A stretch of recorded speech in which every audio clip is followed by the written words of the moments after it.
making stuff and jacked up. So much. Making stuff and jacked up. Making stuff and jacked up. Let it go. He said, get out of the way. Jacked up.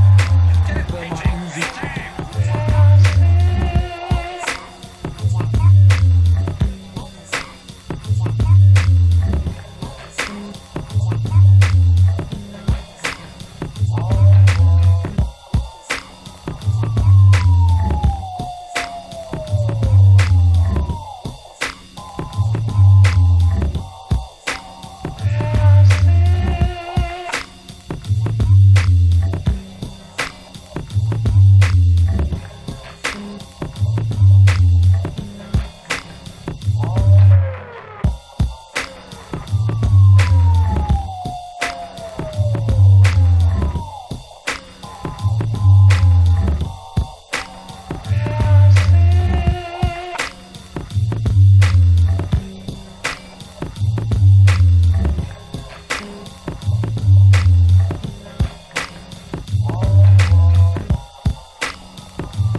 Could just eat it. Put it right on my gums. So much.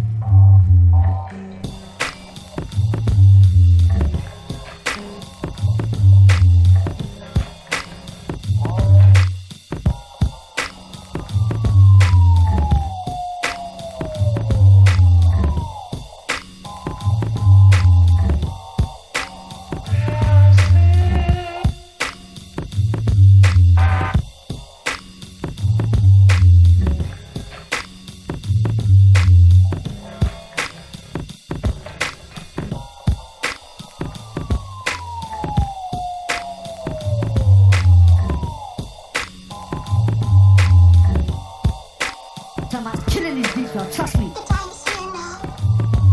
You're listening to Meadows and Makers podcast. With Jack Dub and making stuff. Peace.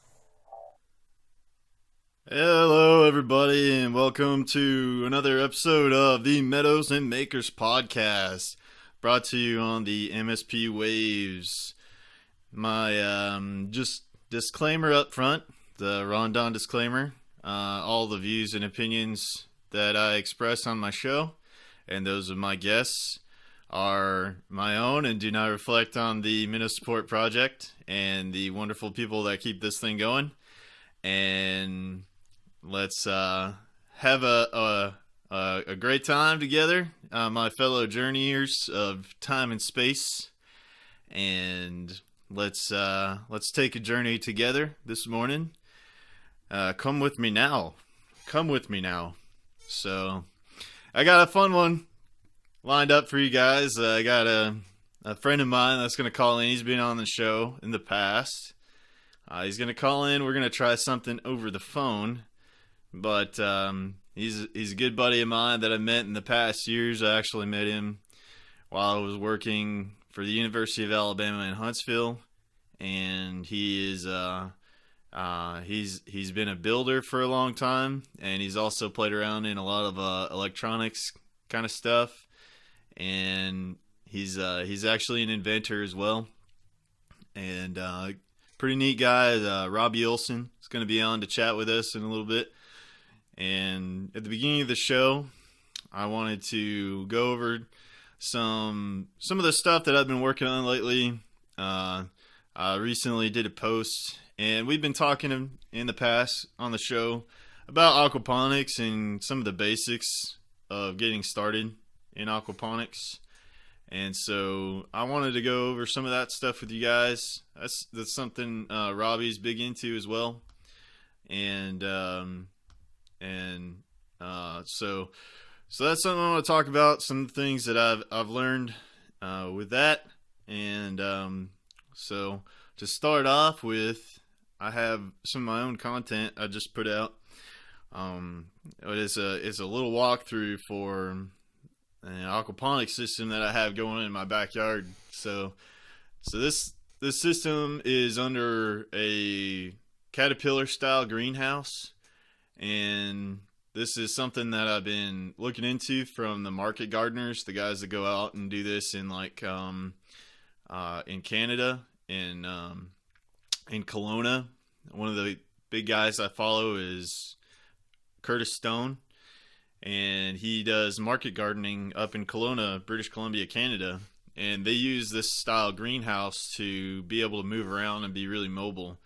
So that was one of the attractors for me. Was I also do this.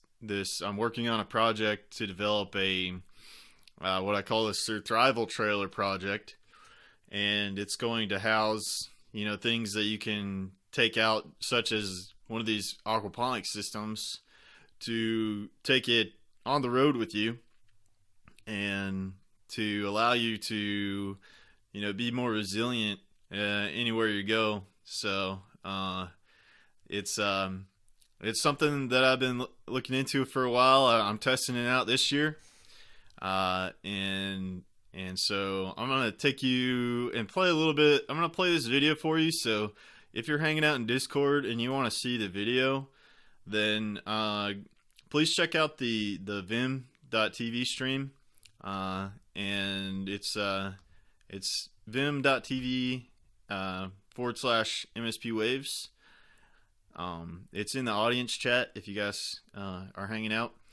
But I'm going to play this little video for you guys, and then I'm going to talk about what I've learned so far with this, and then ways to improve it, and just things you can look out for in the market that exists that are a little bit, they're commercialized, and they're for the smaller, they're still affordable for the small time grower, the guy that wants to get started in their backyard, stuff like that. So alright, I'm going to play this video for you guys, and you should be able to hear the audio through the radio as well. Go and show you a little bit of a walkthrough of my greenhouse and my aquaponics system that I built in the city here in my backyard. This is a urban backyard, a small backyard. I built this caterpillar tunnel style greenhouse to experiment with it. It's a 10 by 20 greenhouse, and I'm going to take you on a little tour of what I got going on in here, and kind of discuss a little bit about it and what's working, what isn't working for me so far. So yeah, here's my aquaponics system, and it's an experimental system that I set up to play around with. I've built a couple of systems in the past that I didn't have success with. One of the main ones that a lot of people start off with is actually one of those IBC totes in the background, and you take it and you cut off the top section, you flip it over, and then you grow in there and you have your fish tank in the bottom, and then you pump up to the top. Well, the problem with that is that your pumps often get clogged, and if you're not around to maintain them, then they're gonna foul up, and the whole system's kind of gonna die on you. So this system is set up so where there is a pipe, there's a stand pipe in the top tank, and then that pulls the solids out that fall to the bottom, and it pulls it into another couple tanks. One is the solids filter tank where the solids move into and they swirl and they'll fall to the bottom, and they call it a swirl tank.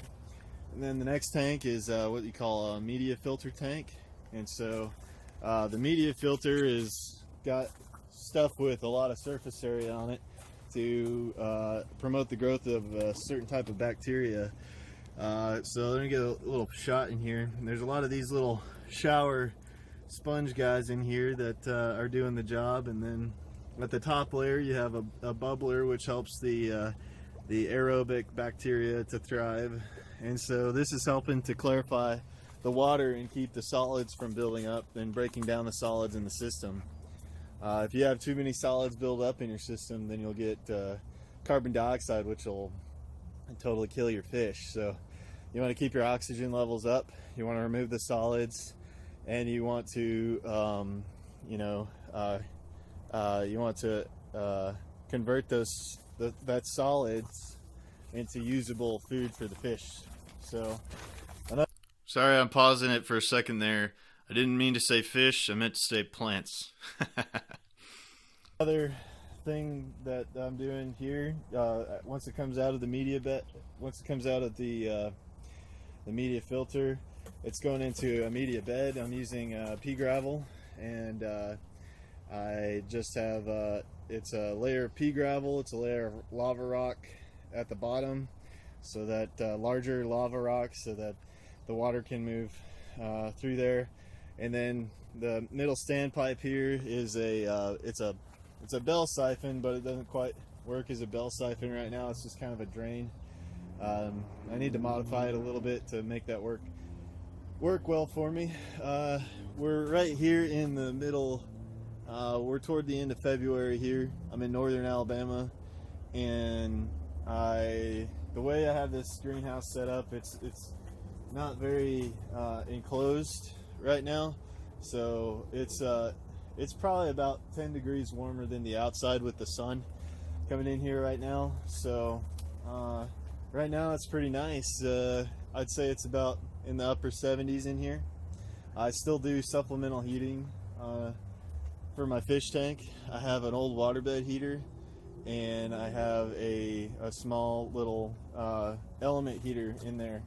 Now, that's the thing that I need to figure out next is to try something better as a heater system, something with solar or maybe a compost pile, and then try to minimize my electricity use, because these little electric heaters that like one down here, and then the heater, the old waterbed heater, which is in the background there, they take a lot of juice to run. So that's something I'm going to figure out. And so just to go through the rest of the system here, the last little part is what you call it's the sump section. And so in this sump section, I have just one of those pieces of foam that you can get at Home Depot, and it's sitting over top of it's a 55-gallon reservoir, and then I have my pumps in there that are pumping back into the main tank. So so this is an ideal system. I've been running this since August of this year. I got it all set up maybe mid-September, but I don't currently live full-time here, so I'm traveling kind of back and forth from here, and I don't have to watch this 24/7 like I would another system. So far I've had one major catastrophe when it got a little too cold. I lost probably maybe like 6 fish. It got a little too cold because I thought it was going to warm back up, but and I cut off some of my supplemental heating, but I learned a good lesson there to not do that. So that's a little walkthrough. I think once I get this system a little bit more perfected, and I can create some kind of heating system to go along with it, then I'm slowly working on releasing a PDF guide on how to build something like this with the Caterpillar style greenhouse. And like I said, I'm only in a 10 by 20 in an urban backyard, so this is something that I think anybody that wants to take their own food sovereignty into their own hands can do. I'm a really big proponent of aquaponics and what it can do for humanity, for food abundance, and I'm going to keep working on it. I think there's a lot of promise, and keep making this better. So yeah, let me know what you think in the comments. As always, upvote, follow, re-steam me, share this around. It really helps me out, and I love you guys for hanging out and checking out what I have going on all the time. I really appreciate it, and I have some cool stuff through the homesteaderscoop.com. I'll be leaving in the video description here, and make sure you check that out. And some newer stuff coming out, some rocket stoves I'm going to be making with aircrete. I'm messing around with that right now, so check it out, and I really appreciate you guys for hanging around if you watch the video, and let me know what you think, and peace. I'll check you later. Alright guys, so that is my DIY aquaponics system that I've figured out, and through the help of actually the guy I'm going to have on a little later, he helped me figure out this system. Yeah, Kodaks, rocket stoves are cool. And it's something that I've been wanting to play with aircrete for a little while. So I'm working on creating a little prototype that I can build with some of those 5-gallon buckets and some PVC. And so, if I get one that works pretty well, I'd like to be able to sell those and offer that as another way you could support me in my efforts. I really like offering people some products that somebody could buy to help support what I'm doing. Not only like, the monthly subscriptions and the content and things like that, but some actual physical products that you could use that are very helpful in your path to your own personal path to resiliency. So that's one of the things that I'm doing, as well as creating some guides on how to make these things yourself. So with the aircrete, the big thing is getting one of these foam generators, and there's a company out there called Dome Gaia, and Dome Gaia creates a small DIY kit to put on a 5-gallon bucket, and it costs about $320. There's a different way to make it that could be cheaper, I think, and something I want to play with in the future. But I was listening to you last week, or I was listening to you this week, Kodaks, on the show, and it's just like, I got too many hobbies. I got too many projects pulling me in different directions, so I really got to focus on one project at a time. But that's truly what I love to do, is just to think about things and try to improve them. So in this video, what I wanted to talk about a little bit is, you have the solids filter at the beginning of the video there, where I talked about the solids filter, and that's one of those first 55-gallon barrels, and that's the way you can do these on your own, is to take some of those 55-gallon high-density polyethylene barrels. You can find them everywhere, and if you can get them cheap, if you can get a food grade barrel for under $50, then that's a good deal. So if you can find like the food grade, like pickle barrels or something like that, or something that they were using for food, typically it's they're pretty cheap. How hard is aircrete to make from raw done? Okay, so it's very easy, actually. I have a couple videos on my Steemit on how to do it, on kind of step by step. But the key to it, and what I had figured out, is that I tried to use some different forms of concrete. The high strength concrete mix stuff doesn't work. So far, what I've found out that works really well is Portland cement. You buy one of those big 95-pound, or I think it's a 94-pound bag of Portland cement, and what you want to do is you want to pour in about 7 gallons of water. So one of those bags is going to make you about 55 gallons of aircrete, and you want one of these high density polyethylene barrels to mix in, because you're going to be injecting the foam into this thing while you're mixing it. So the first thing to do is to pour in that 7 gallons of water, and then you're going to add the concrete to that. And then some people add a little bit of sand, and so I found that works pretty well as well, to kind of help the thing set up. But you can add a little bit of play sand into the mix as well. And then you want to get one of those good paddle mixers, and then you can use a good electric drill that has a really good torque. And 55 gallons from one of those bags. Yeah, it's pretty cool.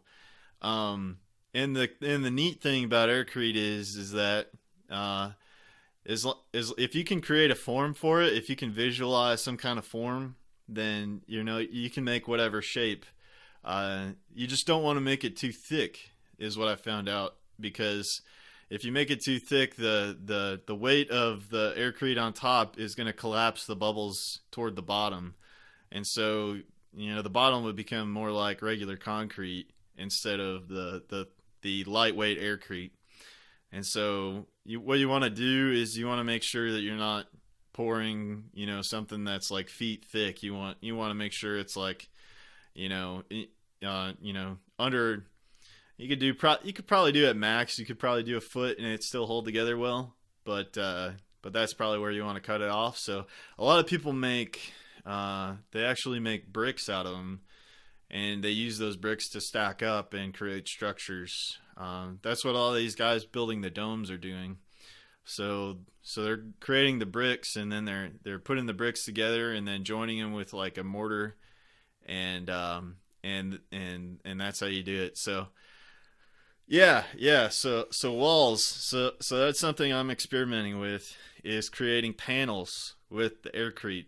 And so I'm experimenting with creating about like 2-inch thick panels, and then there's a steel mesh that these guys I've seen other people do it, and what they're using is what you call hardware cloth. It's that steel mesh that you'll put into the middle section of the aircrete, and so that's something so that you can pick up the panel, and you can it'll kind of be able to flex a little bit, because that steel mesh is holding some of that stress.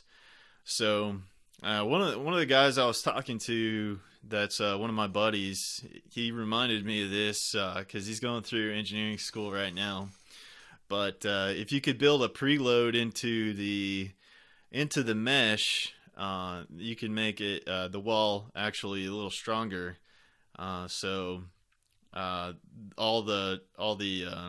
It pretty much puts the metal in tension, and so it becomes the whole panel becomes a little bit stronger. So I'm trying to figure out. I haven't been successful yet with it. Like I was saying, I was experimenting with some different types of concrete mixes, and I tried some of this high strength concrete in the beginning when I tried it, and yeah, exactly, like they do bridges. Yep. Yeah, exactly. So that's something that I want to try. Yeah, I know that probably, like, if I can clamp down the structure and just do some kind of clamp, and then try to winch it with like some ratchet straps or something like that, I might be able to pull it off and be able to put on a preload onto the mesh, and just kind of clamp it down as the concrete sets. So something I want to play with and try out. And I do really like aircrete, and really want to figure out how to build small sheds and stuff like that with it. It's not waterproof, so you would have to, if you're going to build a structure with it, you also need to put some kind of membrane over the top, or you need to be able to seal it with some kind of paint or something like that. But it is amazing. Like, you can drill into it, you can cut it, with a regular handsaw. So it makes it easier to do some of that stuff. Now with the hardware cloth, the metal mesh inserted, you got to be aware of that when you're cutting stuff. So anyway, aircrete is something really neat, and it's pretty available to everybody. One of those bags of Portland cement's about $10. That's why I was experimenting with the high strength concrete mix. It's cheaper per bag. It's like $3, something like that, $3 or $4. So yeah, exactly. Yeah, you'd have to make some kind of structure.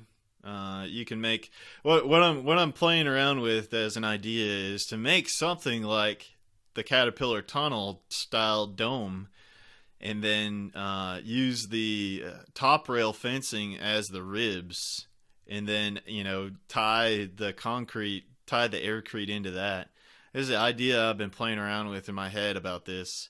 I really enjoy the top rail. I invested in the tubing bender.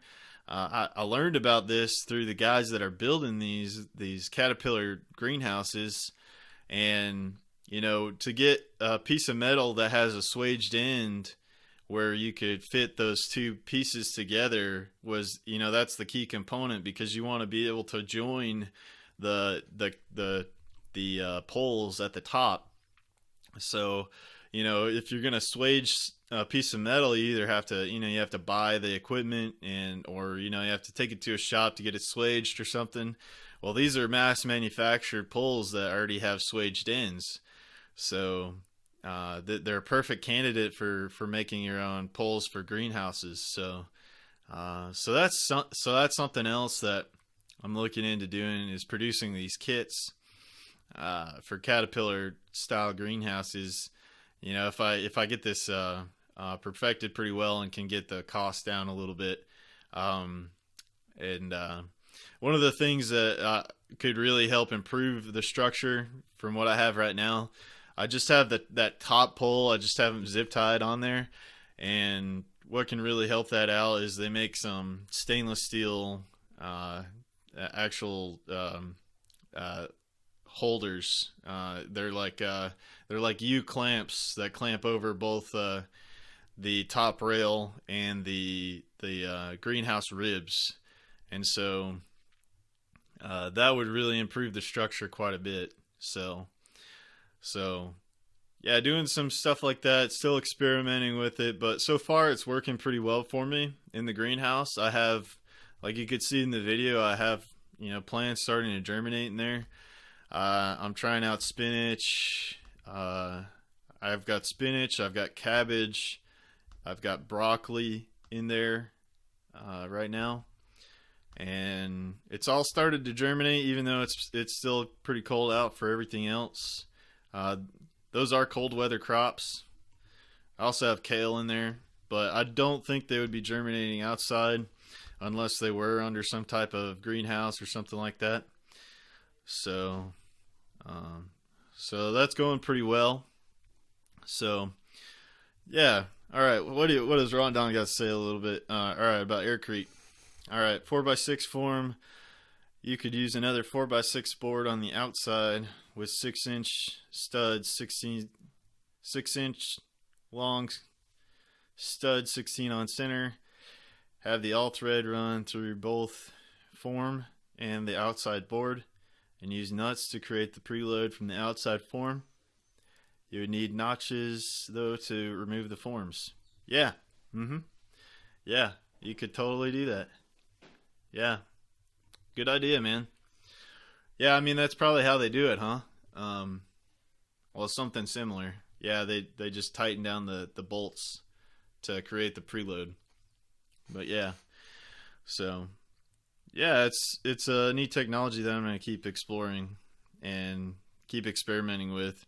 Yeah, aggro, we talked about it on the show, and we were talking about, if you could create a really rapidly deployed, easily assembled aircrete shed, and could make that cheaper than you can buy one of these outbuilding sheds or whatever, then there might be something to that. So that's something I'm going to be experimenting with, and maybe building a couple of things on my property to see how well the idea pans out. So, all right. So going back to the aquaponics. So I got the couple barrels there. You have the solids filter to separate your solids out. And that was one of the big lessons that I learned, was that, to be able to remove the solids is one of the keys to making the whole system work. And like I was saying in the video, if those solids build up, they eventually will release carbon dioxide in your system. And, fish, just like us, they need oxygen. They process it from the water. If they have CO2 in their water, then they're going to die. Their little fish gills won't be able to breathe anymore. So you have to be able to remove their solid waste from the system. And so on that barrel, there's a drain at the bottom so that when the solids build up, I can pull off the solids. And then, hey, Kodaks, thanks for hanging around, man. Appreciate you. And I look forward to talking to you, man. We'll have to get something set up for next week if you're available. So love to chat with you. So you pull out those solids, and they're also an amazing fertilizer. They're an amazing fertilizer for any of your trees or plants or anything that you're trying to grow in the soil. And that's really how I see aquaponics is really beneficial all around, is because you can play with growing in a in a soil garden as well. All right, guys, I got a call coming in from Robbie. We're going to do this over the phone, so hang in there with me. All right. Hey, Robbie, how's it going? Hey, Greg, how's it going? Hey, pretty good, sir. Pretty good. So I got you live on air with me right now. We were just talking a little bit about aquaponics systems and what are built in the backyard, and maybe some of the benefits to building the system that way. If you wanna chat a little bit about that, we can start there. And Sure. What you wanna talk about with it? Well, I know you're working on your own system, and you want to go commercial, right? And we're both talking about getting into doing more of the commercial products, like buying something like a bead filter. And right. I've been looking at those bead filters. Those things look really nice. But I have a couple of questions about the things, though. I would want to see how they work in a dense population environment. For me, anyway, with a high density of fish, it would have to be some kind of automatic backwash sort of thing, because I wouldn't know that I would have the ability to go out there multiple times per day and back flush the thing. Okay. And that would probably just be for me. And I know they do have some that are automatically backwashing. But now, if you're a backyard enthusiast guy, that one of those bead filters probably work great, because you could just do it once a day. Okay. But those are some really cool deals there. Yeah, I got one pulled up right here. So what do you think about this AST 2000 built bead filter? I think it's one of those smaller systems. They're selling them for about $1,000, and so they're saying a maximum flow rate of 12 gallons per minute, and then ponds or tanks from 200 to 2,000 gallons in size. What do you think about something like that? For me, it kind of sounds pretty good because of the way the DIY method I built, and with just the rain barrels. Right. If you could have something that stands alone that you can just plug in your plumbing into, that sounds decent to me. Oh yeah. I think for smaller systems, this bubble bead filter, is the XS 2000 or AST 2000. Yeah. Hang on a second, I'll pull it up here. But I have looked at this one. Yeah, I've looked at this one already, and this is a good design on this thing. This one's the one that has the manual backflow. So you would have to.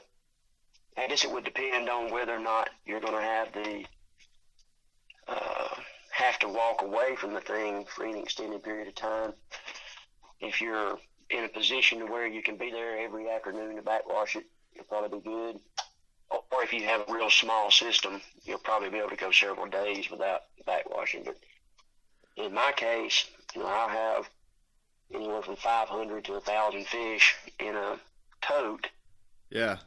And with that kind of population density, that system would require multiple backwashes a day. They do make a larger one. I think it's called the Poly Geyser or something like that. Yeah. So that one does an automatic backwash for you? It does an automatic backwash. Of course it's, I think it's over $2,000. But what it does is it gets up to a certain point, and once the flow rate falls down to a certain point, it does an automatic backwash and knocks all the stuff out. Okay. This is the direction that I'm leaning in, because even with cone tanks, which is a step up from the drums, with high density like that, you're still having to watch that thing pretty close. And I don't mean super close, but I'd have to go out at least once a week, if not 2 times a week, and drain those cone tanks out of the swirl tank filters and stuff like that.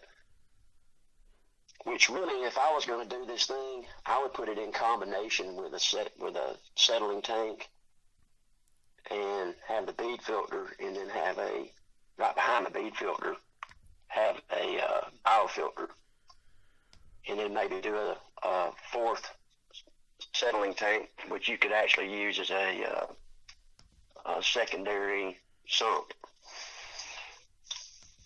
Okay, so when you're talking about settling tank, are you just like the swirl tank that you have on your barrel? Okay, so when you're doing the backwash, all the solids will fall into that settling tank. Is that what you're saying?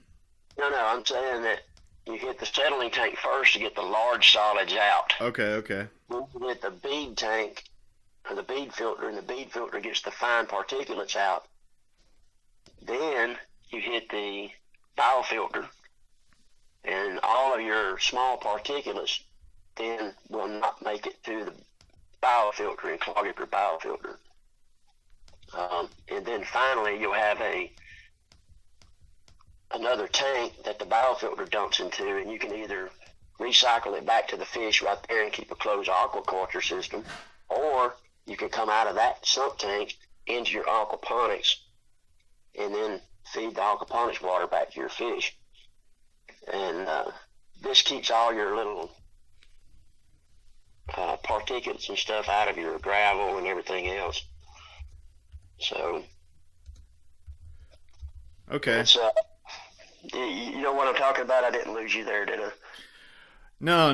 Yeah, you're further. It's just another refining step before it's entering into the bead filter, right? Right, and it's just you just do the settling tank right before the bead filter, and then the biofilter right after the bead filter. And that way, basically, your bead filter is just like you said, a refining step that gets rid of the particulates before it hits your whatever you're using for biofilter. Okay. Yeah. So, how did you get started in aquaponics, and could you tell the audience a little bit about your background and where you're coming from? Sure. Let me see. I don't know. It's several years ago, 6-7 years ago. Well, probably more like 10. My wife had these severe allergies. Uh-huh. After taking her to the doctor and them giving us a list of, 7 or 8 pages of stuff that she could not eat. And we was thinking, my God, you're not going to be able to eat anything. But we started looking at diet, and it just kind of occurred to me that, what if we grew some things and we didn't have the pesticides and the preservatives and things like that on it. Yeah. So we we started that, in the backyard doing a garden, and I just kind of stumbled onto aquaponics, and I thought, well, this is a great idea. And really, the first time I saw it was in a prepper situation. Yeah. And but as far as I'm concerned, from a prepper situation, aquaponics is going to be difficult unless you have some type of solar power or something to run it, because the Achilles heel of aquaponics is the pumps. Right. Yeah. So, yeah, we've talked about this a lot. yeah. But what I would like to do on those lines, though, is I'd like to explore building airlift pumps and do away with the pumps. You could get away with the pumps and use a lot less power at the same time. But anyway. Yeah. Do you want to? Yeah, go ahead and continue the story. We can get into that too. There, but I just gradually got into it, and started building the barrelponics, and everything that I did at first just crashed and burned on me, and it was a long learning curve. It took me a good year or two, and at the time that I was doing it, there really wasn't that much information out there, so I had to kind of do a lot of trial and error. But I finally did find some good solutions once I got a hold of a greenhouse management book from the thrift store. And it was the biological processes that I was missing. I didn't know enough about the biological processes. And so once I learned the biological processes, it made sense to me how all the systems worked, and I was able to build systems and design systems that worked with the biology instead of against it. Because the very first time that I built a gravel system, I used the wrong stone, and that threw the pH off, and that was killing my bacteria and locking out my nutrients. So once I figured that out, I was using the right stone. I didn't have the right filtration, and my gravel bed quickly filled up with solids and turned into just nasty sludge. And so then, it's just a long journey along the way, but just doing a lot of reading and incorporating things from aquaculture into aquaponics. And now I wouldn't even dream of building an aquaponic system without some type of solid removal set up in it. Right. Yeah. That is the key. Now, with your beds, do you do any kind of do you put any kind of worms or anything in there to help remove? Lord, yeah. Get you a bunch of red wigglers. Okay. Some worms do better than others. Those great old big earthworms, I've noticed they don't do nearly as well as the small red wigglers.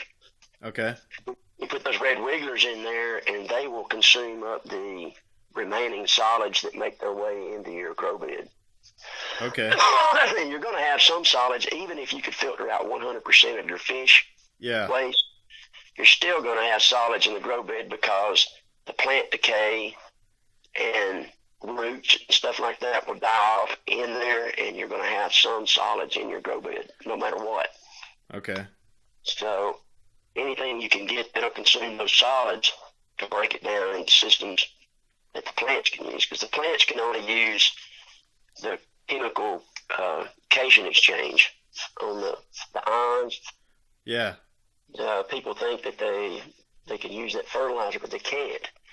Basically, the fertilizer has to be broke down into a salt, and then the salt then exchanges ions and allows for the uptake of nutrients for the plant. And if you've got a bunch of solids in there around your roots, what you're doing is choking off the air to the roots and not allowing the cation exchange to go on. And plants will die. So everything needs oxygen. Oh yeah. And people think that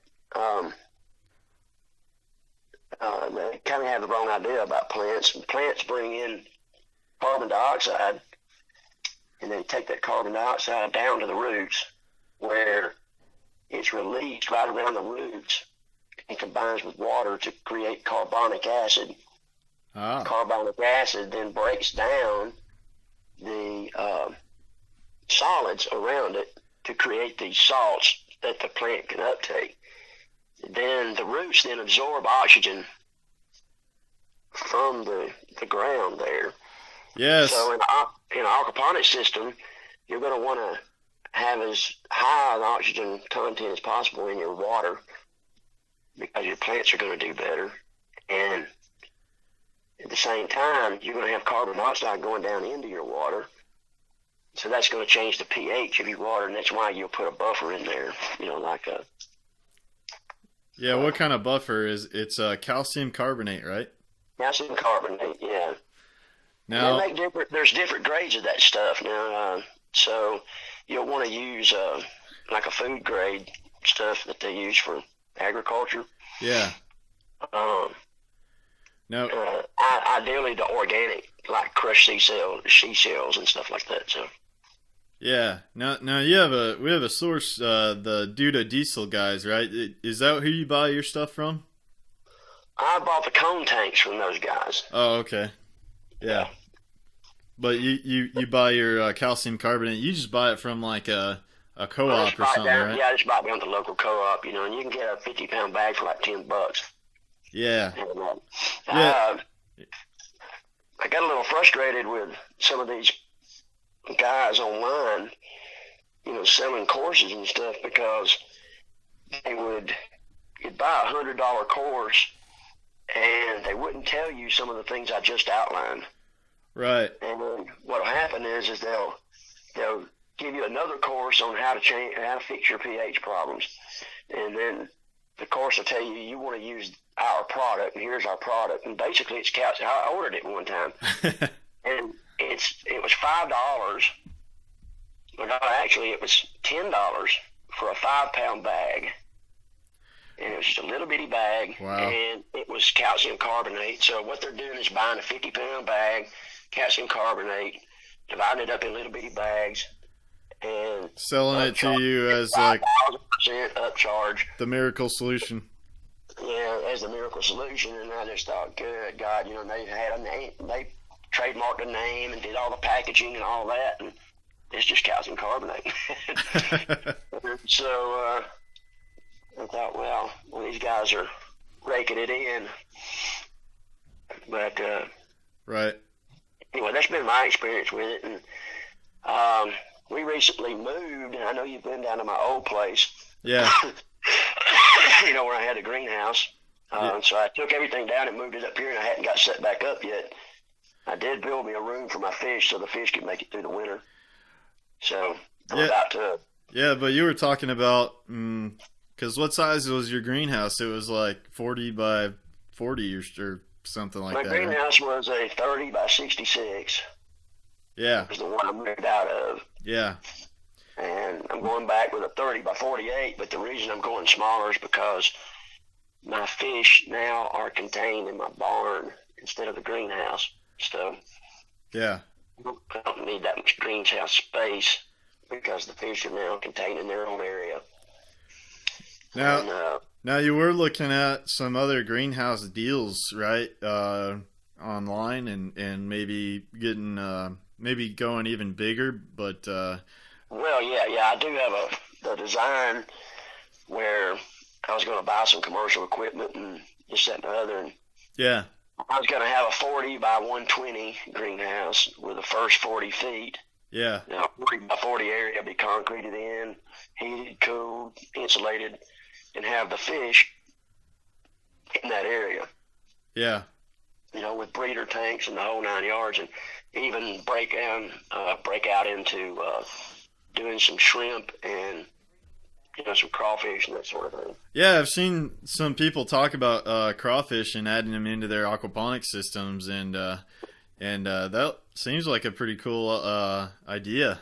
Yeah, it really is. They'll eat up a lot of the solids on the bottom of the tank, fish tank, to clean it up. Yeah. The thing that you have to be careful about is make sure that whatever fish tank you have has a solid bottom and not some kind of plastic liner, because if you Ah. have crayfish and stuff like that in there, they'll tear the liner.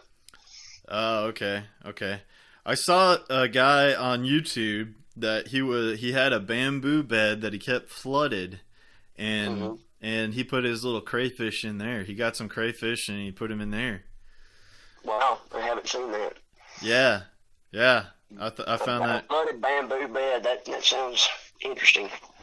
Yeah. It was pretty wild to me, checking out how he did that. But that was his media filter. He was using the bamboo in there, and he flooded it to a certain point, and it just drained out from there. And then he put some crayfish in there to help with his solids, I guess. Right. The crayfish will take the larger solids and break them down, and then I guess the bamboo was acting like a nitrates filter or something. Yeah. Crayfish is what one of the audience members say. Yeah, they're good eating too. Yeah. Yeah, church in my local area, they do an annual seafood festival, and they always have they cook these big old pots of crayfish. They do a big crawfish boil, and delicious. Wow, I haven't eaten any crayfish in a long time. Oh yeah. We used to go pull them out of the creeks and stuff, when we were kids. But yeah, so you're a native of Alabama, right? You grew up here? Oh yes, sir. Awesome. I grew up was born in Coleman County, and have grown up in the surrounding counties, Coleman, Blount, Jefferson area. Yeah. Mostly Coleman and Blount. Yeah. And I was telling everybody you're somewhat of you're an inventor, and you've been an entrepreneur your adult life, a lot of your adult life, haven't you? Yeah, I've been self-employed as long as I can remember. Yeah. So I don't know. I just don't think I know any other way. It's kind of crazy. I mean, there's a lot of people ask me, "So don't they just scare you to death?" And I just don't know any other way. Yeah. Kind of scared to go the other direction. Right. I couldn't imagine being in a position where I had no control over what I was doing. Yeah, exactly. Yeah. You're also a bit of a musician yourself, right? You got a big recording studio and stuff. Well, it's not a big recording studio or anything. I do have a little bit of computer equipment, and I piddle around with the guitar and stuff, but not any kind of professional musician by any means. Yeah. Well, yeah. One of the things that we chat about quite a bit is electrical stuff and energy technologies and things like that. And one of the things that we talked about before the show was that I wanted to kind of share with everybody was this James Mccanney guy that redesigned the windmill, and recently won the X Prize for water abundance. Uh-huh. And so what he's doing is he's taking his design for his windmill, his redesign, which is kind of like it looks like a jet engine turbine. And so the claim is that the wings of the windmill are able to generate some lift, and that lift is able to give him a higher torque output. And so using that higher torque output, he can output a high voltage. He can do like 3-phase high voltage output. And so he's taking that and he's paired it with these water generators. They're atmospheric water generators that a company in India creates. And they are, I believe the X Prize was to do something that was, I believe it was, the cost had to be like 2 cents. Yeah, 2 cents per liter of a natural source of energy. Well, they were like, they didn't get prize number one, but they were like the runner up, and they met that, they met that requirement. And so one of the things that he was talking about in there was that these atmospheric water generators, they take a lot of energy to produce the water, but you can produce it anywhere in the world. And why it's not getting talked about is something that we're gonna have a discussion about. Like, why aren't we seeing a lot of this stuff? And I know I've done a lot of research back into kind of the energy technologies and energy sources, but we were talking a little bit about the Green New Deal and how much of a farce it is earlier. Oh gosh. But yeah, I don't know if you've actually read the bill. No, but, not yet. My gosh, I went and pulled the bill up, and at first, when you first start reading it, if you didn't know anything about energy or how anything worked, you might get lured into this idea that, boy, this sounds pretty good. But the bottom line is, it's pie in the sky. It's there's no way you can take all of these systems offline while at the same time increasing infrastructure. Yeah. At least not in the sense that they're talking about doing it. Now, there is a way for us to achieve energy independence and reduce the fossil fuels down. It has nothing to do with this Green Deal. We're going to have to go back into the 50s and 60s and declassify some stuff that's already here. And if we can do that, we can get to some of those goals, and we don't have to go to none of this crazy socialism stuff. Right. Yeah, like one of the big things that, technologies like the Mccanney, what James Mccanney's put together here, that's something that people can understand and could be deployed, now. And I think that's kind of where he wants to go with it, actually. Looking more into what he's talking about is that he wants adoption from kind of the off-grid community and kind of stuff like that. And so, people that are forming intentional communities and small things started grassroots kind of like that. But he still wants to patent this technology. And that's one of the things that I was kind of talking about earlier with you, is that maybe a step forward into our new paradigm is to open source a lot of these ideas and then, prove them out and then open source them for people to actually understand it and build themselves. Yeah, because what you experience, and I've run into this, which I told you about, but yeah, what you experience is heavy resistance from the establishment, even the people that claim that they want, green energy and this, that, and the other. Yeah, that's all a public facade. They don't really want anything that's going to step on the status quo, and they will go out of their way to suppress it. And I've experienced this in a couple of different areas.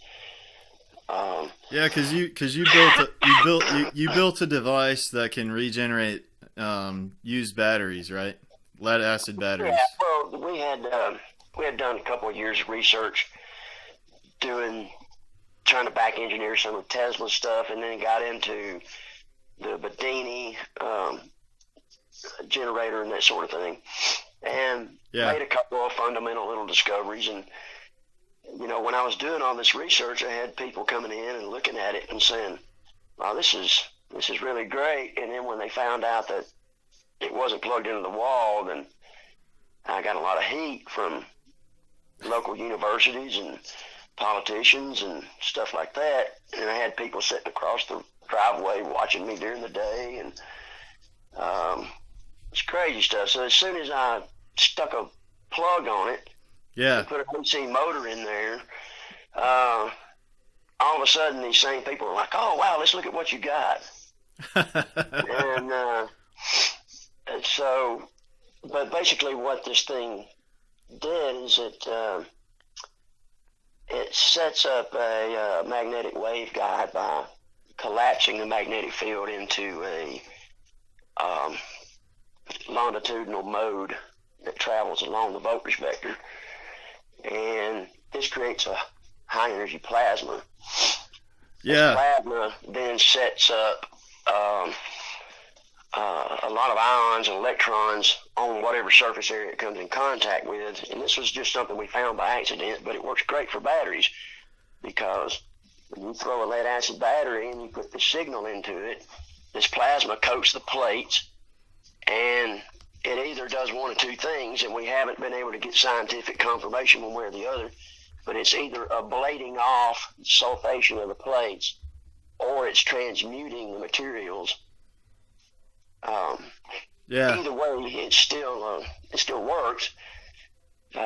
We did an extensive test run for about 2 months with Interstate Battery in Huntsville up there. Yeah. And I think we ran about 500 or 600 batteries through the process, and these were all batteries that they were throwing away. These batteries they brought in by a diesel truckload and said, okay, these are all recycled batteries, and we're throwing them away. Yeah, I actually have your video pulled up right now on YouTube, and I'm playing it to just show people that plasma wave coming off. Oh, yeah. And so, anyway, long story short, after the 60 days was up, the guy at Interstate was astonished, and he said, well, gee whiz, you mean 70% of these batteries that we're currently throwing away I can resell? And he pulled my business partner in one day and said, hey, I've got something to show you. I want you to explain this to me. And he went in there and he pulled down a brand new battery off the shelf. He did an electrolysis test on it, the specific gravity. Yeah. And then pulled one that we had processed, and the specific gravity showed that the charge density of the battery that we had reconditioned was about 15 to 20% higher than the brand new one. Oh, wow. And so he couldn't explain this, but I knew what it was. We were either ablating off sulfation, which made the chemical reaction work better, or we were transmuting the material to make it work better. So transmute, when you're saying transmuting, you're meaning you're actually changing the elemental structure of the thing? The elemental structure, yes. The free electrons in plasma interact with the surface material in such a way that it can change the lattice structure of changing the crystalline structural of the material.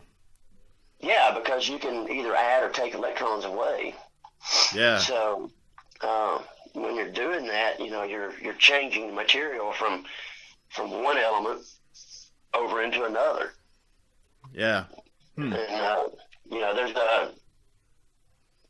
there's several processes where they use the plasma for, but this transmutation is something that's just now starting to catch on. You'll see it in a few places. It's starting to come around. But oh, really? People are starting to talk about this phenomenon, huh? Yeah, they're starting to talk about this phenomenon. I've run into it over the last year. Of course, we hit up on this thing. It's been 5 or 6 years ago at least when we filed for the patents. But we got all kind of resistance from the patents. And then once we got the patents, we went over to Club Car in Georgia, because they had a big $1 million battery testing facility. And we spent a day there working on a set of batteries that they had been working on for about 9 weeks. Yeah. And when we got there, the batteries they'd been working on were about 50% of factory. Okay. And when we left, they were 112% of factory.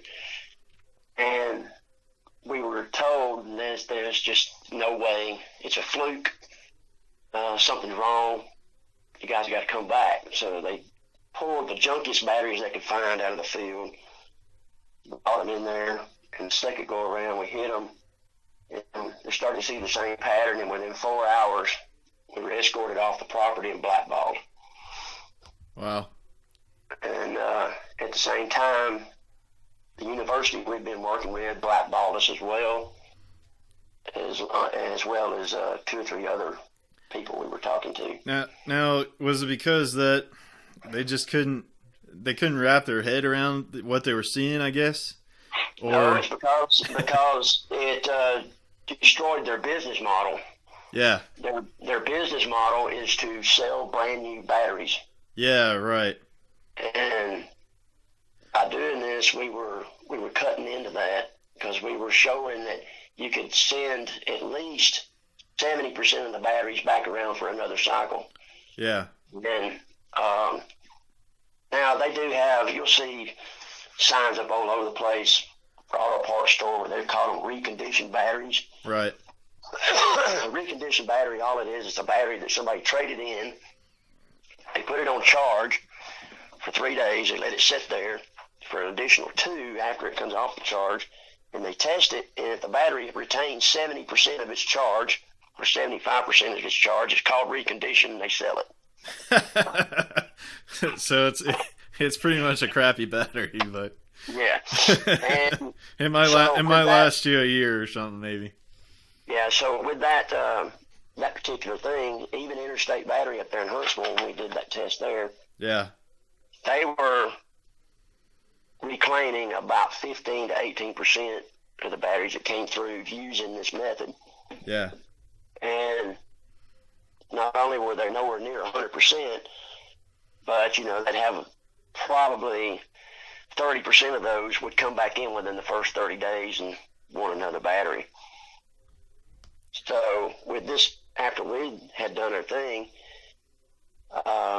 it demonstrated that 72% of these could be resold, and they had very close to the same properties as a new battery. So the guy's eyes immediately got big, and he's like, wow, he can make a lot of money here, right? So the fellow that owned the outlet, he's owned one of these distribution hubs, for the main thing, like a franchise. yeah. And He was when he was kind of on board, wasn't he? Oh yeah, he was totally on board. But what happened there is that his return batteries back to Interstate Battery, the factory, dropped off sharply. And they called him and wanted to know what was going on. And boy, he was excited, and he went up there and told them. Yeah, And they told him, said, you'll cease and desist this activity immediately, or we'll cut your business off. And so we couldn't even get him to return phone calls for a little while. And then finally, when we found out what was going on, he was like, I can't deal with you guys, sorry.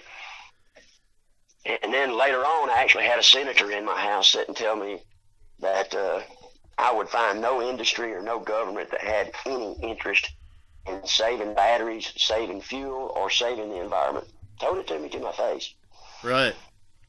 Well, it kind of goes along with planned obsolescence with goods, and at a certain point, like in the 1950s, I think they were making stuff pretty well, and it was just lasting forever. Oh yeah. And then people, they understood, I guess at some point during that time, they understood that if they kept making things high quality, they couldn't make as much money anymore. So, Right.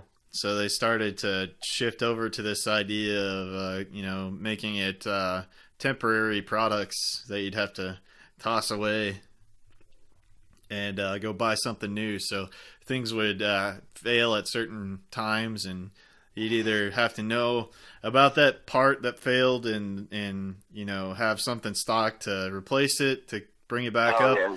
or most people now will just get rid of it. So Yeah. I had went in the early 90s and got a degree in electronics, and got to know a couple people, and one of the guys that turned out to be a good friend of mine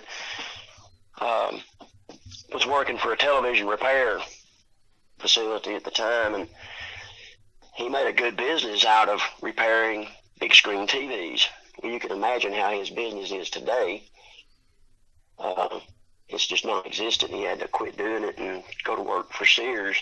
yeah, But and then myself, I was repairing in my basement, I started repairing laser printers and fax machines. And Oh yeah. in 92 and 93, a laser printer was a big deal. They were very expensive. Right. So I was able to refurbish these things, but after doing that about a year or two, I started to see the writing on the wall because the parts started going up and the cost of the machine started going down.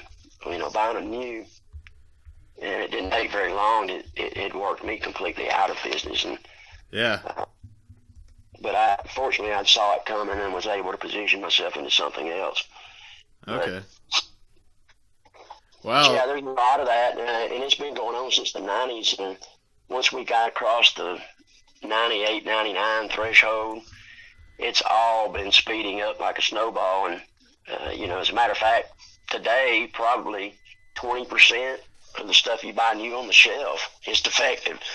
So it's all about quantity and not quality. Yeah, that's why there's on Steemit here, there's a movement. Well, it's something that was started by one of the other Steemians.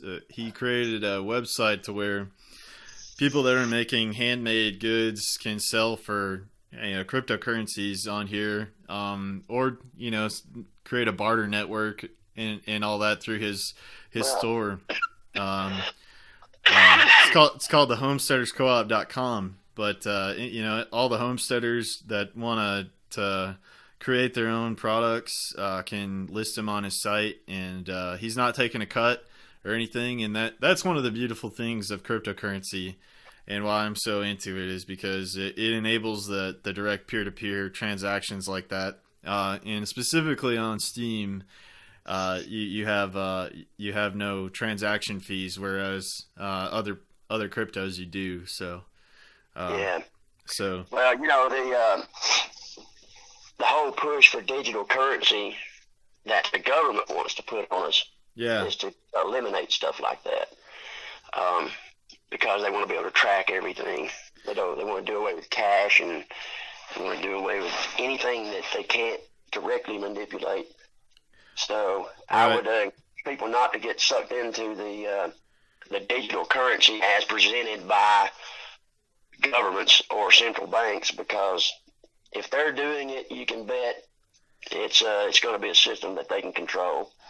Right, and that's one of the keys, I think, and one of the reasons why I'm also a big proponent of the privatized cryptocurrencies, and the ones that there's ones like Monero and Dash, and there are ways to really obfuscate where all your cryptos coming and going. And it's those are the ones that I think are going to become more popular going into the future. And I hope they become pretty widely adopted now. And but yeah, there's even through that is one of my issues with Steemit, is that the wallet, anybody can see what you have in your wallet, which is one of the things with Steemit, in that if you are trying to be, if you're open, one of the things about it is that everybody can see how the money is spent, and that there's transparency in it. So maybe it might be good for organizations, but maybe not the individual. So I don't know. So there's some things about it. I normally wouldn't mind if somebody knew, what I had in the bank or whatever, but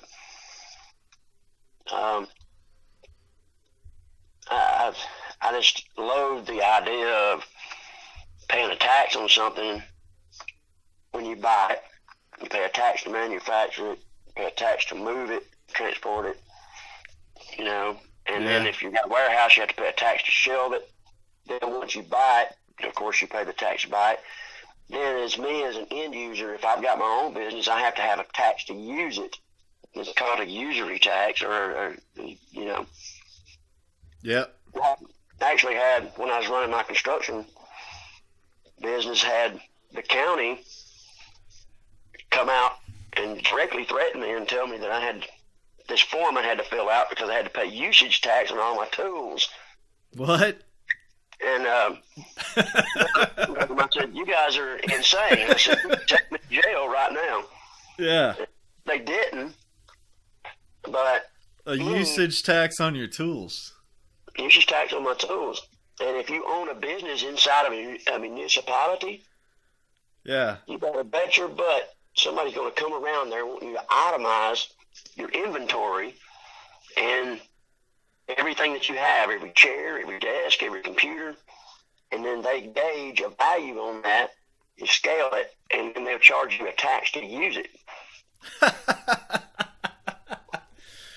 Oh, man. That's the reality. That's been going on for decades. I mean, this is the thing Yeah. the public don't even understand about taxes, when they start talking about, they say, well, companies, and these evil companies are doing this and doing that. Yeah. Well, yeah, there are some up there that are getting away with murder. Yeah. But the average mom and pop is taxed to death. Right. It's totally it's not a even scale for people that are trying to get a small business entrepreneurship going. Mm-hmm. The barrier to entry is a lot more difficult for them because of those reasons. Yeah. Yeah. But it really is amazing. But back to your currency thing. Yeah. If a government or a centralized entity knows how much I have in my account, Right. knows how much I'm spending, and where that money's going, they're going to figure out ways to tax it at every step. Right. So that's the reason why there's such a popularity these days in cash, if you can do it. But Right. at the same time, you have banks and other organizations trying to penalize you for using cash. Yeah, well, yeah, for sure, and especially even if you deposit over a certain amount in your bank account, or if any of that touches an account over a certain amount, you're automatically getting flagged by the IRS. Oh yeah, and DHS. Yeah, Because it falls under the Patriot Act, and if you're putting $5,000 in the bank, you might be laundering money for a terrorist. right, yeah. So, well, I mean that is one benefit of the cryptocurrency is it exists outside of those accounts and in ways like that. So yeah, it's just when Aldous Huxley wrote A Brave New World, I really think we're living in that kind of reality right now. But I still have a lot of hope for the future because there are a lot of good solutions out there, but I think everybody needs to start having these discussions and talking openly about some of these things, especially suppressed technologies, and starting to learn. Yeah, that's going to be our future, because if we don't take these suppressed technologies out into the line or put it out into the public light, then we're going to wind up. You're talking about Brave New World. Well, I got another one for you. Try Atlas Shrugged. Because that's where we're headed right now with this new Green Deal. Yeah. And if you want a reference of what that might look like, read that book. Right. It's a fiction book, but it was written by Ayn Rand, who had escaped communism. Right. So go take a read at that, and if you might watch the movie, but the movie doesn't give you nearly the detail the book does. Well, yeah, essentially all the productive people take off and they create their own little society. It's actually happening. It's happening. You're getting the breakaway folks right now. I mean, yeah. There's a lot of folks like just you and I sitting here talking. Yep. We're in the process of breaking away from the establishment, because Yep. we don't want to be part of a system that's going to do that. Right. And you got usage tax. Hey, you guys seen this? You guys seen this rain tax? No. You haven't seen it. Okay, New Jersey has put in a rain tax, and basically it taxes you every time it rains if you own property. All of your rooftop area and all of your driveways, parking lots, things like that. You're taxed by the square foot for how much area isn't permeable, so that if you have runoff because of it. I'll have to look into that one. I haven't heard about that one yet. And so I thought, well, this is utterly insane. But come to find out, Pennsylvania's doing it.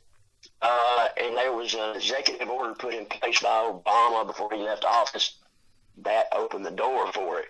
I didn't have any idea about this until about 2 weeks ago when I saw this, and I was like, "You got to be kidding me!" But Wow. And then there was a politician on YouTube describing the attacks in New Jersey, saying, "Well, we have to solve this runoff problem because look at all these chemicals and this, especially the salt." Yeah. It's running up into our water, and then that's making it over into our sewage and making it very difficult for us to clean up the water to put back into the public. Well, okay, let me ask you a question. You got a city or a county that takes salt, and they salt the roads, Yep. they salt parking lots and this and the other, and then you're going to turn around and you're going to attack the property owner for the runoff of the salt that you put down. Yeah. Yeah. Okay. It's just pure insanity. Pure insanity. And I'll guarantee you those same taxes will not apply to government buildings. Right. Right. So it is insanity. And there's also, this whole thing about the getting rid of the cows because of the methane. Yeah, I actually talked to a buddy of mine, Gregory Patrick, on here. We talked on Tuesday a little bit about that. He made a meme where the cow's fart was exploding. Well,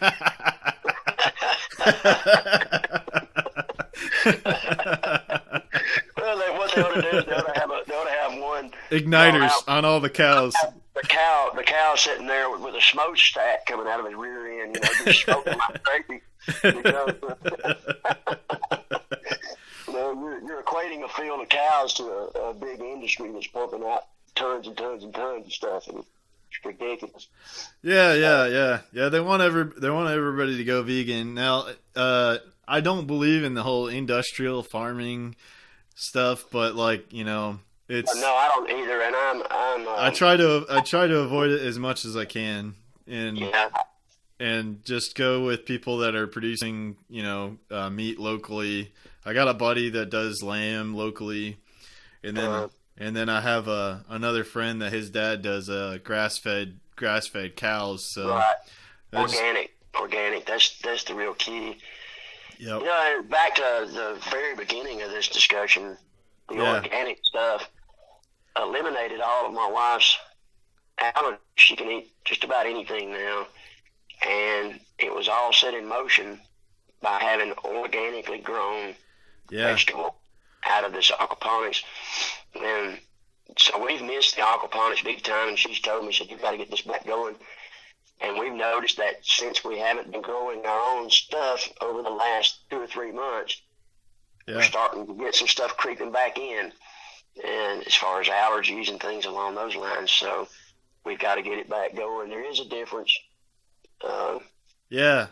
Especially if you can walk out your door and pick your lettuce for your salad and pick all of your herbs for, your pasta and all of that stuff and take it straight in the house. You're not getting any fresher than that. Right. Yeah. It's amazing how mineral deficient most of our foods are. And then, you talk about a lot of our produce that's produced on an industrial scale now. A lot of it can be GMO seeds, genetically modified.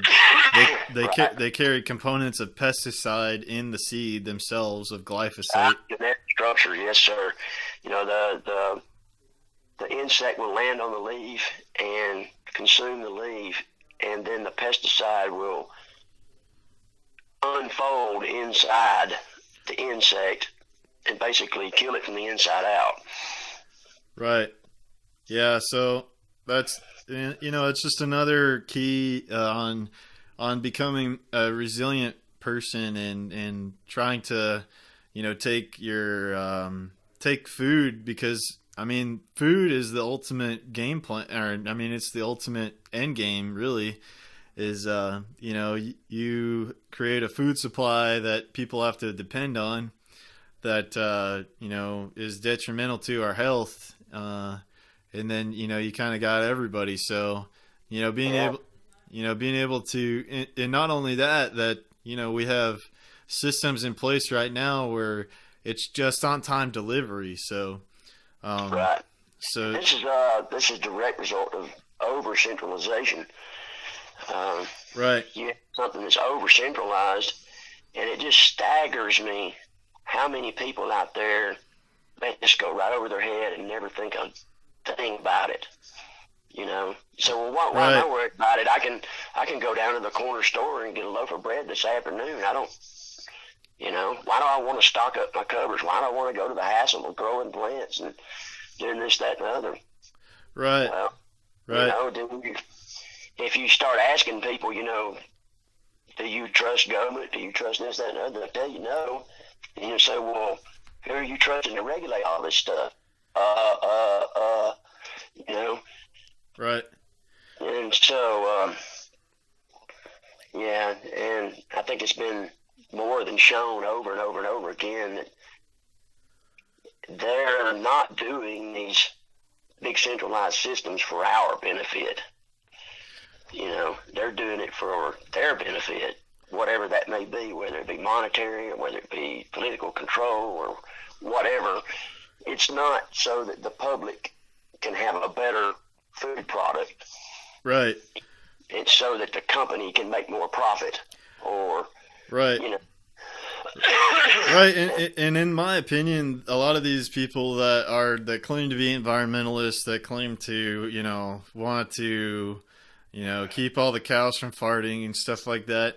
Well, why don't they put their money where their mouth is, and why don't they start growing their own food and stop using industrial agriculture and buying from that source and things like that?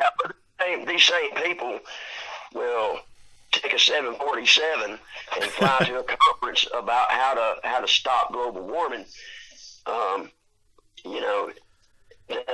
Hubris is off the charts, and the sheer idiocy of the whole thing is off the charts, because you'll have on. We'll take, for instance, back when Obama was doing his thing, he flew an entourage of people to Africa and gave this big long speech about how humanity was going to have to do without the little things like air conditioning and vehicles and all this, and basically told the African people there that you guys are just going to have to just lump it and not have cars and not do all this stuff.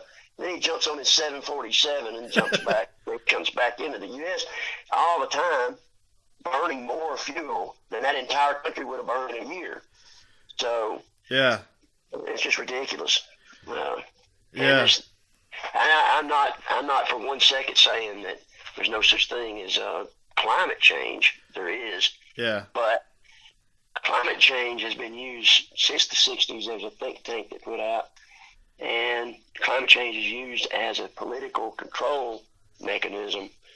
We do have climate change, but I think it's more driven by the sun and by galactic radiation interference than it is from man.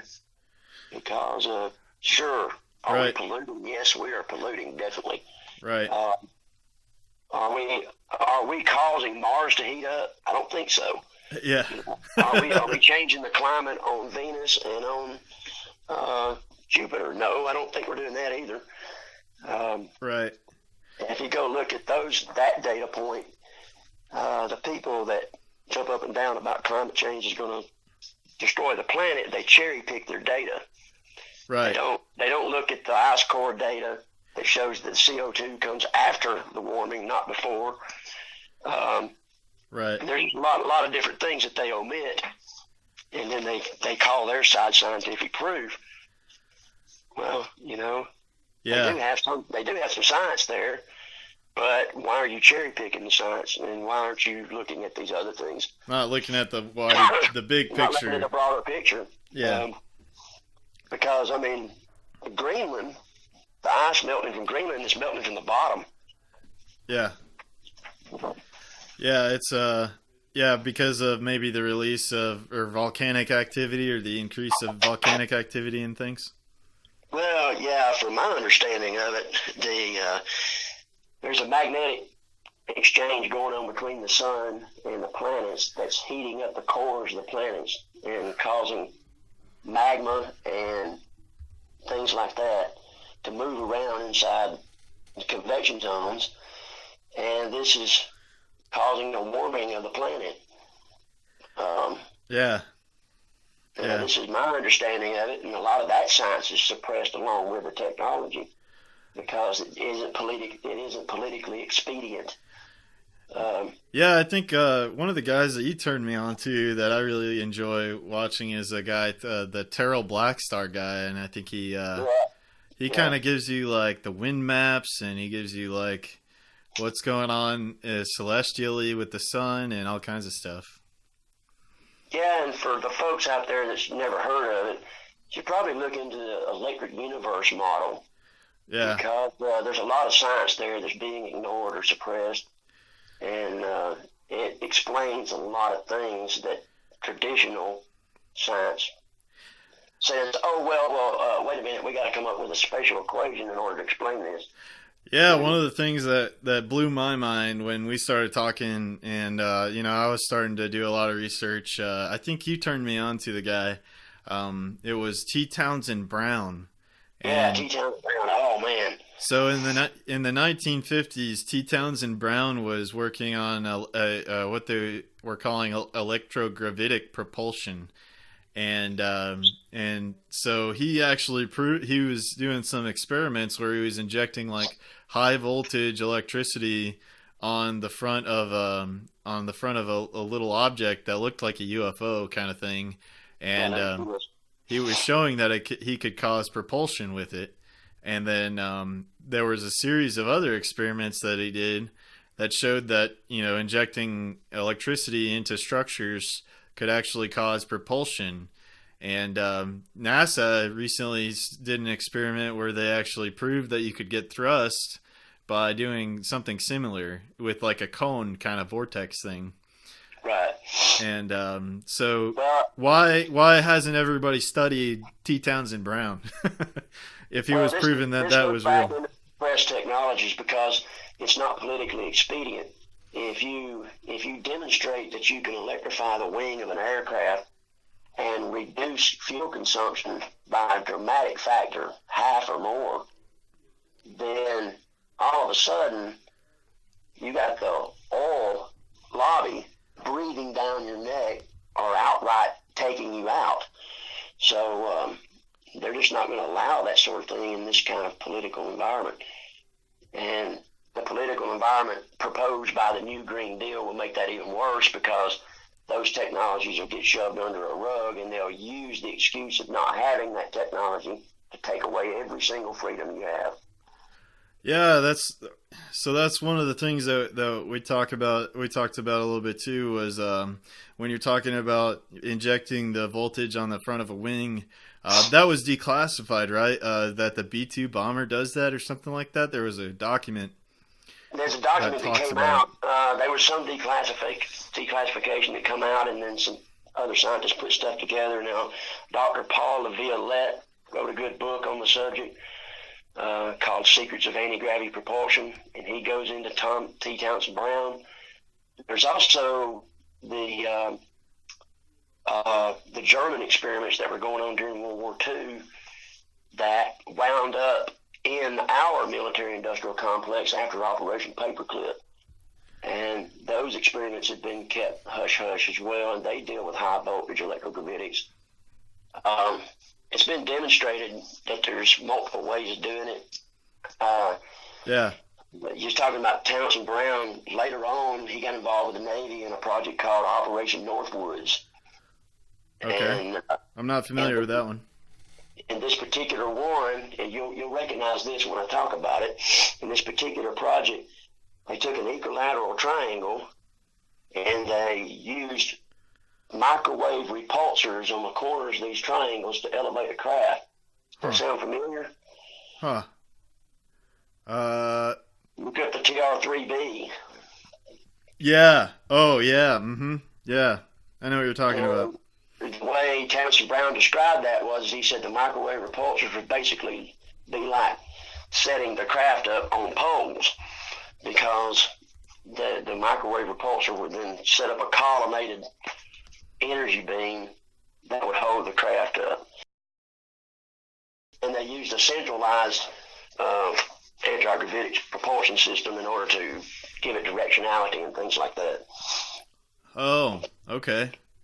So the microwaves would be used to manipulate its kind of pitch and yaw and all that kind of other stuff. Right. Oh, And very interesting. Okay, I'll have to look into that one. That one's new for me. yeah, it's pretty interesting stuff. But right after this, the whole subject went black. This was in the early 50s, late 40s, early 50s. And since then, anybody that talks about electrogravitics is called a nut job. Yeah. And prior to this, it was all over every avionics magazine. It was the big hot button all the way from the 30s up to the 50s. And then all of a sudden, they just pulled it out, put it in the memory hole, and over the decades, people forgot about it. So that's kind of where we're at. We have a tendency in our society to have a collective amnesia over things, and I see this is very strikingly with the political stuff, because one politician will do something, and then 2 years later, a different politician will do the same identical thing, and the same people that allowed politician A to do the same thing will now be opposing politician B for doing the same identical thing, and the public will be in a big uproar over it, and they'll get flipped back and forth over the same subject over and over and over. So we just have this collective amnesia going on. It's really amazing to watch. Yeah. You know, the investigations that I've done, and the things that some of the things that I've seen don't put this outside of the realm of possibilities. And I haven't done the Townsend Brown experiments myself, but I really want to. Yeah. I've done some real limited stuff, but I hadn't been able to achieve any dramatic results. According to what I've read, you have to use specific types of capacitive materials in order to get maximum lift and this sort of thing.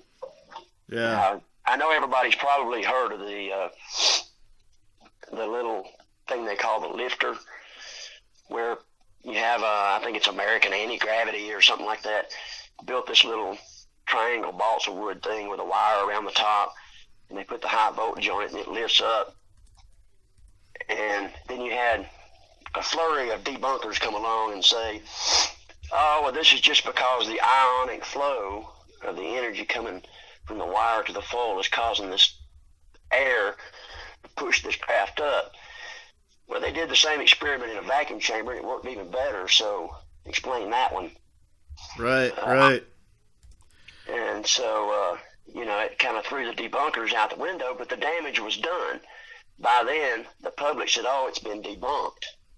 Yeah, but I mean, so here's where the collective amnesia comes in. I mean, they don't bother looking any further, Yeah, if you Google this, though, there's all kinds of images that pop up to show, people replicating the experiment, it looks like. Oh, yeah. So, I think that lifter thing goes back into the 60s. There was a French physicist who was first to demonstrate it back in the 60s. Yeah. And he was, they tried to debunk him and this, that, and the other, and tried to put him out of business, and he didn't go out, and he was threatened, and ultimately was marginalized, but I think he's still around. Yeah, and I got patient Zero here in the audience that he dropped some wicked memes. He dropped one which was the new global warming, which was a guy with a beard full of ice. And he dropped one with corn. It says Roundup sponges. But I'll be the first one to admit I got sucked into the global warming thing back in the early 2000s, late 90s. After Al Gore come out with that inconvenient truth. I watched that movie and I thought, oh my God, Yeah. But later on, I found out, that his information was cherry picked. He misrepresented some of the information. And furthermore, hardly any of his predictions have come true. He said back in that movie that the polar ice cap would be completely gone by 2012. And here we are, 2019. I think it's thicker than ever. But Yeah. if anything, we're moving towards an ice age. Right. Which Yeah. flies into the face of all this stuff, and then they change the nomenclature from global warming to climate change. Yeah. I've followed a guy that's on Steemit as well. He gets censored quite a bit. Yeah, but his name is Ice Age Farmer. But he talks about he talks about the solar minimum that we're actually getting into right now. Right. The sun activity I'm more of a proponent of that. The sun activity's been on a downward trend, I guess. It kind of peaked, but now it's kind of coming back down. So yeah, he's a proponent of the solar minimum, and yeah, I mean, if you have less solar activity, you're definitely gonna have a change in your climate. So, Well, we also have, if you look at some of the other data points, we have a reduction in the magnetic field strength of the planet, which is allowing more radiation in. yeah, So you will have spots where it will get hotter than normal yeah, because you get more radiation. Even though the temperature is down, it gets hot on the surface there faster because you get more radiation. And this is, in my opinion, due more to the magnetic field than it is the blocking of radiation from greenhouse gases or whatever. yeah. It's just it's a lot of factors, but oh man, yeah. So one of the guys, Patient Zero, says he sounded a lot like Jim Marsh, and I love Jim Mars, man. That's a heck of a compliment there. I actually talked to Jim Mars a time or two, and he was a really great guy. Did you know? Yeah, I hate that he passed away. Yeah. Wow. He had wrote that book, The Rise of the Fourth Reich, Yeah. and there was a whole section that got censored out. And so I contacted him about that section and asked him, if he still had the original stuff. And he said, oh, yeah, he still had it. And so he forwarded it to me on email, and I've got the actual stuff that they censored out of the book. So I was Wow. really to sit down and talk to him more, but unfortunately that's not even possible. Yeah. And one of the other guys that came down the line and learned about through you as well was Tom Bearden, and he's another guy that he looked into a lot of the stuff that like the Russians were doing with like I guess it was Tesla technology actually, but like scalar weaponry. Right. But Yeah. he's another guy that he actually lives in Huntsville, which Well, is yeah, wild. I haven't. I actually talked to him once on the phone as well, but Yeah. I haven't talked to him in probably 3 or 4 years. I don't know if he's still alive or not. I mean, he was, from what I understood when I talked to him, he told me he was not in the best of health, because he couldn't get out and get around and do stuff. But I wanted to sit down with him sometime and just talk to him about some of this physics, because it's just really fascinating stuff to me. Now, a lot of people find that sort of stuff extremely dry. How can you sit and talk about that boring stuff, But Yeah. gosh, I mean, you're talking about pulling energy out of the vacuum using virtual photon exchange. To me, that's fascinating stuff. Right. And he said he talked to you, and he was more about like the theoretical side. But apparently they did create a device that was He created a device he called the MEG, I think, magnetic energy something generator. Yeah. Yeah. So yeah, on his website, they have. I just pulled up his website. It's a weird name. It's like CheyenneRe.org is his website. But if you search, he was Tom Bearden was originally a Cajun. Oh, okay. From Louisiana. So the reason he lives in Huntsville is because he got transferred to a base there, when he was in the military. Okay. And so he, when he was a young guy, he won a scholarship. He was very, very poor and won a scholarship and was able to go to college, and he wound up getting his doctorates in physics and stuff. But he's a sharp guy. He's got a lot of information, and he's sharp as a tack. Yeah. Man, it's just so many avenues you can go down once you start looking into these energy technologies, and the way they've been suppressed. And so a lot of the things that I guess I could say about them is, and to everybody out there in the audience, is to not just take what we're saying, but to actually start looking into some of this stuff, and then maybe trying to do some of the experiments for yourself, and start proving some of these things to yourself, and then start. That's ultimately where it's at. Yeah, you have to do the research yourself in order to come around to the acceptance that this stuff exists and it's out there. Because when I first got my degree in electronics, I didn't know about any of this stuff, and years later on, as it started coming down the pipe, I was thinking, boy, this is crazy. And the more I looked into it, the more I realized, wow, I was definitely not taught everything in college. And right. So.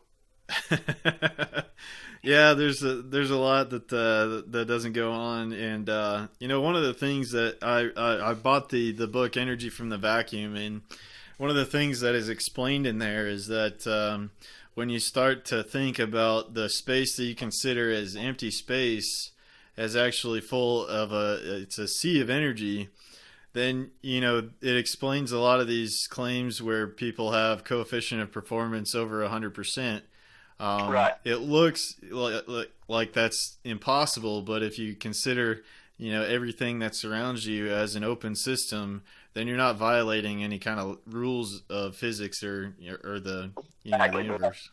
You're getting your energy. It's not like it's coming free from nothing. Right. It's there. You're just pulling it from a different source. Right. And so, take for instance, there's a guy that created this little device that sprays water on top of the coils of your central heating and air unit. Yeah. Right. It just misses it, just keeps it cool, and it, reduces power consumption and reduces the duty cycle of the thing, the compressor, because it doesn't have to run as much to distribute heat. That's an example of something with a higher coefficient of, like you're talking about there, but it's not magic, You're distributing the heat by spraying a mist of water over the thing. Right. So it's the same sort of idea. So there's not as much of a thermal difference, so the compressor didn't have to. Exactly. So you have the same sort of thermal exchange that goes on in the vacuum all the way from absolute zero up to the sun. And there's variations, and that's just one element of it. You get into the other physics that goes on at the subatomic level, and you get down into God, why am I drawing a blank here? Well, you get into the physics of the things, and you get to like the fundamental geometry of how everything is structured, right? You start to understand that things work differently than what you thought they did, and that the energy is really very, very abundant.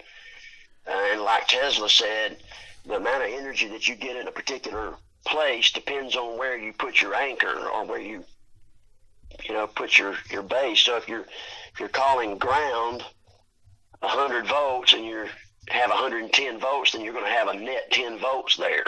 Yeah. You see what I'm talking about? But now if your Right. ground is minus 5,000, now all of a sudden you've got a larger potential. And so that's what all that stuff's based off of.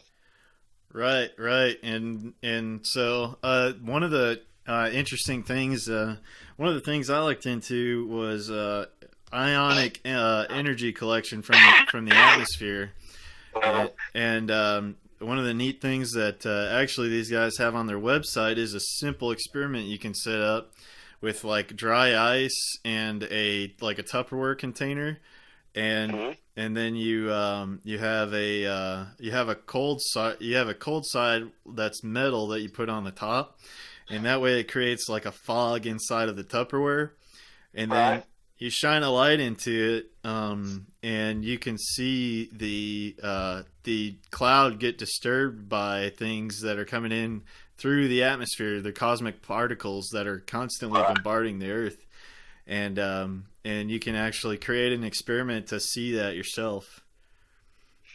Yeah, and when you get down into the quantum physics level stuff, there's all sorts of stuff that's unaccounted for. Yeah, I don't know. I could probably go for days and days on this stuff, but if you go back to Maxwell, James Clerk Maxwell, and you go to college, and everybody's taught the Maxwell equations. The father of modern, electrical engineering, James Clerk Maxwell. Yeah. Well, it's not even his formulas. It's actually Oliver Heaviside's formulas. Heaviside took the formulas that Maxwell did, cut them in half, and then further divided them down and truncated them again down into about a quarter of what they was, so that they could understand the physics enough to engineer it. And that's what our modern electrical system is based on. It's roughly 1/4 of what's really there. And if we can go back and reincorporate the other 3/4 back into the electrical systems, including open-end designs or open designs, open loop rather than closed loop, then you find that energy is not just abundant, but it's everywhere. Right. And, Yeah. So yeah, man.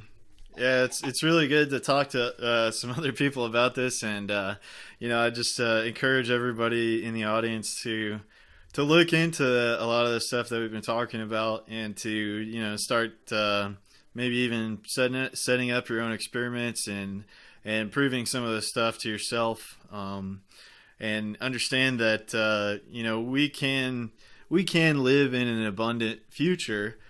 But we have to start to move towards some of these technologies and actually understanding them ourselves, and wake up to the fact that a lot of these things have been hidden, and that they need to be, we need to be working on them. We need to be, working on them and getting out there and experimenting and questioning more. Oh yeah, definitely. I believe every bit of that. That's the only way we're going to really move forward and get out of the status quo paradigm that we're in now, is we're going to have to start incorporating some of this stuff, and it does dribble out little at a time, in what they call a soft disclosure, which is basically they'll take something that they've had for 20 years and they'll dribble it out, drip, and bring it out over the course of 30 or 40 years. Well, yeah. I think we can do better than that with some of this stuff, especially in things like the electrified wing. That's been around since the 30s and 40s. Yeah. Stuff like the vaporization carburetors for vehicles. You can get 50 times the efficiency out of the thing and virtually eliminate the pollutants, because it just comes out mostly water vapor. But oh wow! If you completely burn up all of the fuel, just think that's really where the bane of the internal combustion is. If your fuel goes in, there's a large portion of it that doesn't get burned. It turns into a CO2 soot, basically, that comes out the exhaust. And if you're able to, the more of that fuel you're able to burn, the less pollution you're putting out in the form of the gases and the carbon. So there's been, as far as I'm aware of, there's no less than 3 technologies for vaporization carburetors that have been actively suppressed that would allow vehicles to get upwards of 200 miles per gallon on fuel. Oh because most of the fuel in the combustion is wasted. It just goes as carbon deposits or just escapes. A lot of the droplets don't get burnt. So if you could fully atomize the gasoline injected into your engine, is what you're saying, then you could super increase your efficiency because you're getting every bit of energy out of the combustion. Right. Yeah, Standard Oil bought up the first patents and shelved it, and then after that, next 2 people that come along, one was found dead in the desert, and the other one disappeared off the face of the earth. Now was Stan Myer doing that, or was using he was using a resonant frequency electrolysis process where he's taking water. Oh, okay. Resonant frequency in there and burning the hydrogen that comes off of it, and then that puts out 100% water vapor for exhaust. He was offered $1 billion by the Saudis if he would just shut up and sell them his technology and walk away. He turned it down. 2 weeks later, he was dead. Yeah.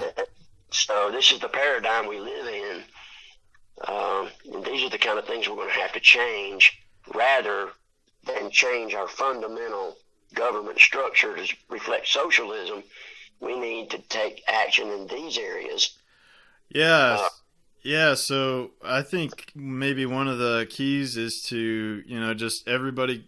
I mean, it is a personal responsibility thing at this point, I believe, is for people to investigate these things on their own and then, try to build them and maybe get into groups together and try to work on them and bring it out for other people to build and understand. Well, talk to your local politicians too and try to find out why there's a ban on high efficiency solar panels in the U.S. Yeah, we talked a little bit about that before the show too. Yeah. Yeah, but that sort of thing, that's the sort of stuff that's holding us back. It's not because there's such a vast inequality in social justice. I'm not saying that there's none of that existing out there. I'm saying it's greatly over-exaggerated, and they want to use that stuff to catapult us into a governmental system that frankly terrifies me. Yeah, me as well. And I just think the good path forward is to take on the personal responsibility and for like-minded people to get together and to start really working on the solutions that we know are there that can really help other people out, and then maybe just helping other people to understand it as well. And we have to break through the cognitive dissonance that people have and expose this stuff so that they're not sitting back going, yeah, right, whatever, Right, because once people can start seeing these things as possibilities, then that's going to open people up to starting to play around with it themselves, especially if they can be demonstrated with simple experimentation and things like that. So I encourage everybody to look into it, because when you start digging, you're going to find things that's going to utterly shock you, that you never would have thought in a million years were actually true. Yep. Well, Robbie, man, I really appreciate you coming on the show with me today and dialing in on the phone. And I think the audience got a lot out of it, and well, I feel like we kind of veered off subject there and didn't really focus on the aquaponics too much, but maybe everybody got a little something out of it. Yeah. Well, it sparked some interesting discussions, and I really appreciate you again for coming on today, and I appreciate you having me. Yeah, brother. Yeah, brother. Thanks again. And thank you to the audience that hung out with me today. We got Global Cop. We got Inertia. I think Global Cop's fake news in a little bit on me. Patient Zero with his dank memes. I love the memes. Peachy Mod, Julia K. Pons Ford, Ron Dunn, Traveler 7761, Space Stace. Thanks, guys, for coming and hanging out. We got a Steamwave Saturday coming up next if Crimson Clad is doing her show today. And thanks for being a part of this and being on the waves. So I'm going to play you guys out with a song from Divine and Junk Feathers called Awake. And thanks again for hanging out. Peace, y'all.